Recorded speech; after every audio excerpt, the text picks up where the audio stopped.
미가서 6장 8절 말씀 제가 읽습니다. 사람아, 주께서 선한 것이 무엇임을 내게 보이셨나니 여호와께서 내게 구하시는 것은 오직 정의를 행하며 인자를 사랑하며 겸손하게 내 하나님과 함께 행하는 것이 아니냐. 아멘. 가끔 어떤 사람이 세상을 떠났을 때 그렇게 평가하는 경우를 많이 듣습니다. 선하게 살았다. 착하게 살았다. 법 없이도 살 사람이었다. 이렇게 칭찬을 합니다. 그런데 그건 사람의 기준이죠.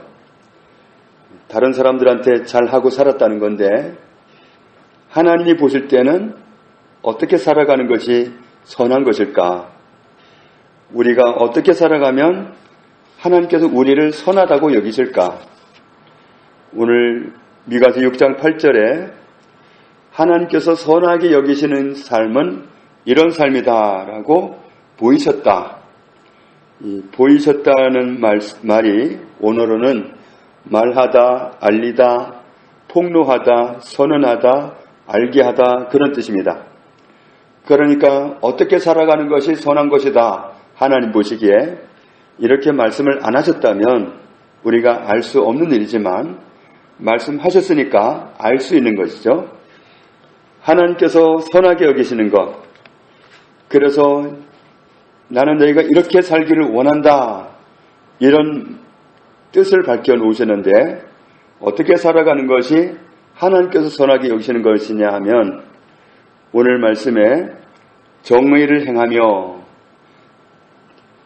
인자를 사랑하며 겸손하게 너의 하나님과 함께 행하는 것이다. 이렇게 말씀하셨습니다. 정의라는 말은 공의라고도 번역을 했는데 정의를 행한다, 의를 행한다. 이것은 죄를 짓지 않는 것을 뜻합니다.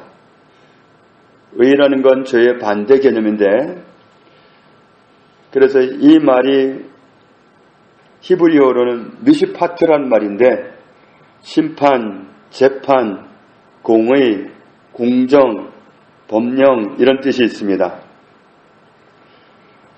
로마서 13장 10절에 사랑은 이웃에게 악을 행하지 아니하나니 사랑은 율법의 완성이니라. 법대로 살아가는 것, 심판을 피하고 살아가는 그 길이 바로 사랑하고 살아가는 길인데 그게 바로 율법의 완성이다.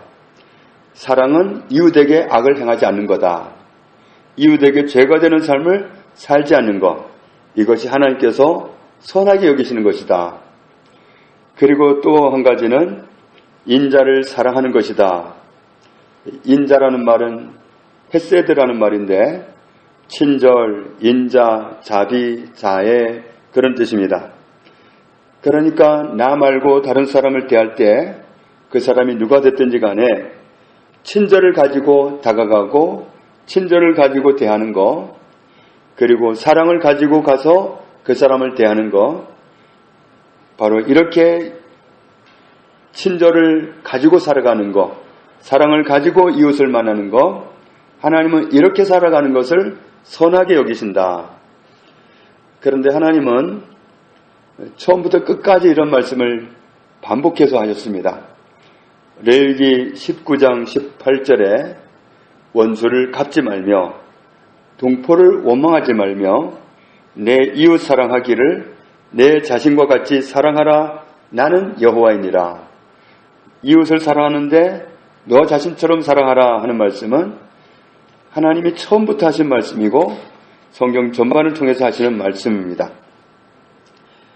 한 율법 전문가가 예수님께 어느 날 질문을 했습니다. 마태복음 22장 36절에 선생님, 율법 중에서 어느 계명이 크니까? 예수께서 이르시되 내 마음을 다하고 목숨을 다하고 뜻을 다하여 주 너의 하나님을 사랑하라 하셨으니 이것이 크고 첫째 되는 계명이요 둘째도 그와 같으니 내 이웃을 내 자신과 같이 사랑하라 하셨으니 이 두 계명이 온 율법과 선지자의 강령이니라. 모든 것을 다해서 하나님을 최고로 사랑하는 것 그리고 이웃을 내 사랑하듯이, 나 자신 사랑하듯이 사랑하는 것, 그것이 모든 율법을 대표하는 것이다. 모든 율법을 한마디로 말하자면 그렇게 말할 수 있다. 주님이 그렇게 말씀해 주셨습니다. 또 로마서 13장 9절에도 간음하지 말라, 살인하지 말라, 도둑질하지 말라, 탐내지 말라 한 것과 그 외에 다른 계명이 있을지라도 내 이웃을 내 자신과 같이 사랑하라 하신 그 말씀 가운데 다 들었느니라. 결국은 나와 동일하게 하나님의 형상대로 지음받은 모든 사람들을 대할 때 사랑으로 대하고 친절로 대하고 이렇게 하는 것을 하나님께서 선하게 여기신다. 이웃을 어떻게 대하고 살아가느냐, 그런 정말 이웃을 대하는 거기에서 우리가 하나님 보시기에 선할 수도 있고 그렇지 않을 수도 있다. 친절하게 대하면 선하게 하는 것이고 사랑으로 대하면 선하게 하는 것이고 그렇지 않으면 아니다, 이런 말씀이죠. 하나님께서 정말 이것이 선하다, 이런 사실을 이 두 가지로만 말씀했다면 안 믿는 사람들 중에도 거기 포함될 수 있는 사람이 있을 수 있습니다. 그런데 하나님께서 선하게 여기시는 이런 삶은 어떤 배경 가운데서 행해야 하느냐 하면 겸손하게 내 하나님과 함께 행하는 것이 아니냐. 하나님과 함께 행하면서 이웃에게 친절하고 이웃을 사랑하고 그렇게 돼야지, 하나님과 함께 살아가지도 않으면서 친절할 수도 있고 사랑할 수도 물론 있습니다. 그런데 거기까지가 아니라는 거죠.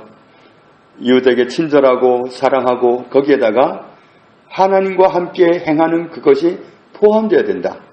하나님과 함께 행하는 그 삶 속에서 이웃을 친절하게 대하고 이웃을 사랑하고 그렇게 할 때 그 사람이 하나님 보시기에 선하다는 거죠.